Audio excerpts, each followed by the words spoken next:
आदरणीय बंधुओं, शिवा मिशन न्यास के आध्यात्मिक यूट्यूब चैनल पर आपका हार्दिक अभिनंदन है।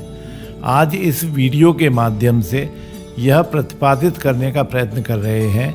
कि इस देश को ही नहीं, संपूर्ण विश्व को शिव पंचायतन की आवश्यकता है। कहने का आशय केवल इतना है कि आपस में जाति, धर्म, संप्रदाय, ऊंच नीच, अमीर गरीब का भेदभाव समाप्त कर अशक्त और शक्तिशाली एक दूसरे का शोषण न करते हुए पूरक की तरह बिना बैर भाव के भाईचारे के साथ एक दूसरे के सहयोगी बनकर रहें। जैसे भगवान शिव जी के पावन सानिध्य में गणेश जी का वाहन चूहा निर्भय होकर भगवान शिव जी के गले में लिपटे चूहे के परम शत्रु सर्प के साथ रहता है, वहीं सर्प का महानतम दुश्मन मयूर, जो भगवान कार्तिकेय जी का वाहन है, उपस्थित है, किंतु मयूर सर्प की ओर कभी भी कुदृष्टि नहीं डालता। और तो और देवी जी का वाहन सिंह, महादेव जी के वाहन नंदी का परम शत्रु होते हुए भी एक साथ प्रेम पूर्वक रहते हैं। अतः हमारे शासनकर्ताओं और धर्म गुरुओं को इससे सीख लेकर देश में सद्भावना और सौहार्द का वातावरण निर्मित करने की पहल करना चाहिए, न कि वैष्णव और शैव संप्रदायों को ही आपस में लड़ाने की। आप विचार करें कि ईसाई धर्म आए लगभग 2000 वर्ष हुए हैं और मुस्लिम धर्म को तो महज 1400 वर्ष ही हुए हैं। तो क्या कारण है कि उन्होंने सनातन धर्म के अनुयायियों को पीछे धकेलते हुए दुनिया की लगभग 2/3 जनसंख्या को ईसाई धर्म एवं मुस्लिम धर्म अपनाने पर सहमत कर लिया। ऐसा लगता है कि हम सनातनियों ने निहित स्वार्थ के चलते 33 कोटि देवी देवताओं को बांटकर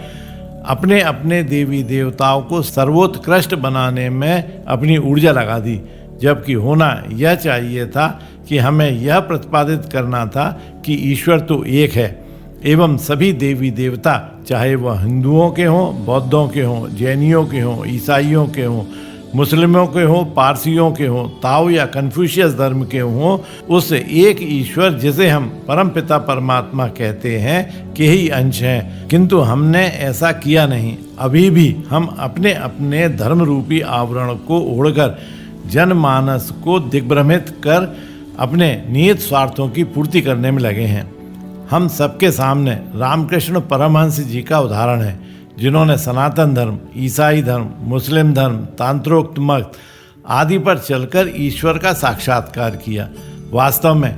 हमें प्रचार यह करना चाहिए कि विश्व के जितने भी धर्म प्रवर्तक हों, चाहे वो बौद्ध धर्म के गौतम बुद्ध हों, जैन धर्म के महावीर स्वामी हों, सनातन धर्म के आदि शंकराचार्य जी हों, ईसाई धर्म के ईसा मसीह हों, मुस्लिम धर्म के मोहम्मद साहब हों, सिख धर्म के गुरु गोविंद सिंह हों, पारसी धर्म के जरातुष्ट्र हों और कन्फ्यूशियस धर्म के क्रमशः लाउस और कन्फ्यूशियस हों, सूरदास, तुलसीदास, कबीरदास, रैदास, रामानुजम, ये सभी एक ही परमपिता परमात्मा के प्रतिनिधि हैं, जिन्होंने सनातन धर्म को अपने अपने क्षेत्र में वहाँ की स्थानीय भाषा में ईश्वरीय संदेशों को लोगों तक पहुँचाकर ईश्वर के प्रति आस्थावान और उनके द्वारा प्रतिपादित जीवन पद्धति को अपनाने का रास्ता दिखाया। बाबा कैलाशी का ऐसा संदेश है कि विश्व के किसी भी धर्म, जाति, संप्रदाय और पंथ के धार्मिक ग्रंथों में मूल रूप से कोई भी ऐसी नवीन बात नहीं कही है जो सनातन धर्म के ग्रंथों में, जैसे वेद, शास्त्र, पुराण, उपनिषद आदि में पहले से लिपिबद्ध नहीं है। तो फिर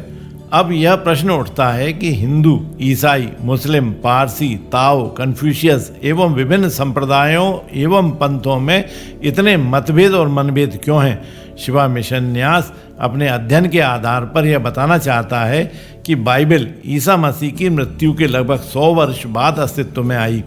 इसी प्रकार कुरान का लेखन भी मोहम्मद साहब ने नहीं किया, अपितु उनके अनुयायियों ने निर्मित किया। अन्य जितने भी देशी विदेशी धर्म, संप्रदाय और पंथ हैं, उनके ग्रंथ भी उनके धर्म प्रवर्तकों द्वारा लिपिबद्ध नहीं किए गए, बल्कि उनके अनुयायी धर्मावलंबियों द्वारा शनै शनै लिखकर तैयार किए गए। बस यही कारण है कि उनके मूल ग्रंथों में उनके प्रवर्तकों द्वारा दिए गए संदेशों को ज्यों का त्यों न लिखते हुए देश काल परिस्थिति के अनुरूप कुछ मिलावट कर दी गई।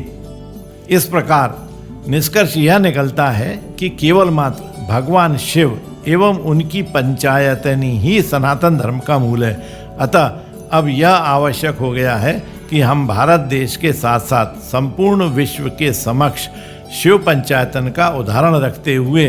सब एक ही परमपिता परमात्मा की संतान हैं और आपस में सभी दायद संबंधी अर्थात सगे संबंधी हैं का प्रचार करना समय की अनुभूत आवश्यकता है। यदि शिवा मिशन न्यास द्वारा जारी इस वीडियो से आप सहमत हैं तो उन शासनकर्ताओं और धर्मगुरुओं तक अवश्य पहुंचाएं, जिससे वे इस पर परस्पर विचार मंथन कर एक दिशा निर्धारित कर सकें। बोलिए ओम नमः शिवाय।